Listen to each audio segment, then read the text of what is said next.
मोठं पथक पण महिलांचं आलंय, सुद्धा महिला आहेत. तर जरा आविष्कार होऊन जाऊ द्या, एखादं मराठमोळं गाणं ऐकू.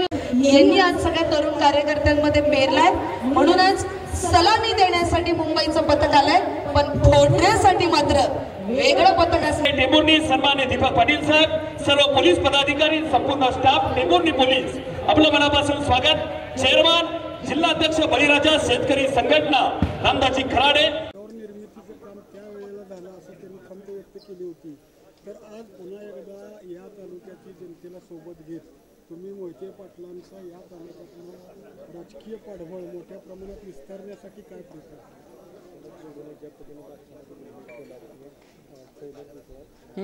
तेच सांगत होतो मी, आता तेच सांगणार होतो की मी आत्ता मगाशी बोलताना पण म्हणलो, काल रात्रीच सलूनमध्ये ज्यावेळेस मी गेलो होतो त्यावेळेस तिथला एक युवक मला म्हणला की आता नवीन अध्याय एक सेकंड पार्ट चालू होतो आहे, जो की आपण पाहत असाल मोहिते पाटील घराण्याचाही एक दुसरा अध्याय सेकंड पार्ट आपल्याला मागच्या लोकसभेत पाहायला मिळाला. तसाच राष्ट्रवादी शरदचंद्र पवार पक्षाचा सुद्धा सेकंड पार्ट यावर्षी विधानसभेमध्ये जास्तीत जास्त आमदारांच्या सोबत एक हाऊसफुल एक पार्ट निभवेल असं मला आशा आहे.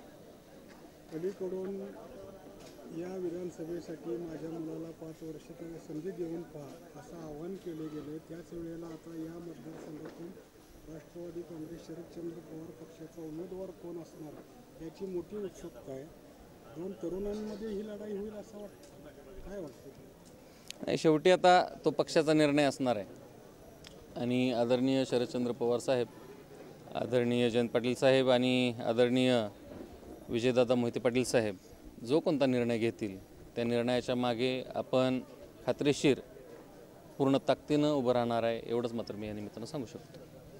दहीहंडी सोहळ्याच्या उत्सवाच्या निमित्ताने प्रचंड जनसमुदायाच्या साक्षीने आपण राष्ट्रवादी काँग्रेस शरदचंद्र पवार पक्षात प्रवेश केलेला आहे. या ठिकाणी या पक्षाचे प्रदेशाध्यक्ष जयंत पाटील साहेब, या राज्याचे माजी उपमुख्यमंत्री, या सोलापूर जिल्ह्याचं नेतृत्व यांची ओळख आजही मनामनात लोकांच्या पेरलेली आहे.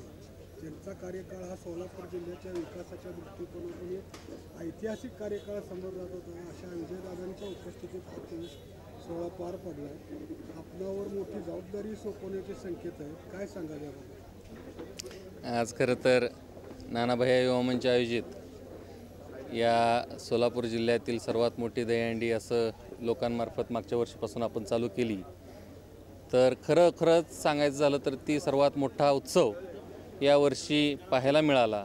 पण यावर्षी मात्र या दहीहंडीच्या कार्यक्रमाला येणारे सर्व लोक हे आपण जाहीर केलेल्या भूमिकेसाठी, जी दहीहंडीच्या कार्यक्रमाच्या 10 दिवसापूर्वीच केली होती की आपण राष्ट्रवादी काँग्रेस पार्टी शरदचंद्र पवार पक्षामध्ये जाहीर प्रवेश या दहीहंडीच्या कार्यक्रमात करणार आहोत, हे माहीत असताना या कार्यक्रमाला ज्यांनी सर्वांनी मनाने उपस्थिती लावली त्यांनी खरोखर तर आपल्या या निर्णयाचा समर्थनामध्ये ते आले, त्याबद्दल त्या सर्वांचं शतशः आभार व्यक्त करतो.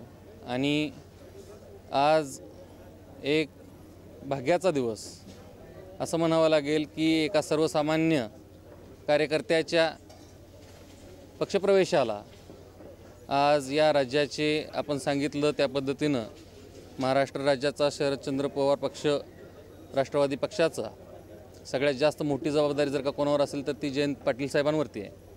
आणि महाराष्ट्रात सगळीकडे दौरे असताना सुद्धा आज जवळपास 12 ते 13 तास त्यांनी आपल्यासाठी दिले. हे बघताच सर्वांनाच याची आशा लागू शकते की याच्यामध्ये कोणती तरी जबाबदारी किंवा एक मोठी संकेत याच्यातून दिसू शकतात. पण मात्र मी आता मगाशीच पक्षप्रवेश करत असताना काही खुलासे केल्यानंतर सांगितलं की आपण पक्षप्रवेश हा आपल्या योग्यतेनुसार आपण आम्हावरती जी कोणती जबाबदारी द्याल, जी कोणती असेल ती आम्ही खूप ताकदीनं आम्ही पार पाडू.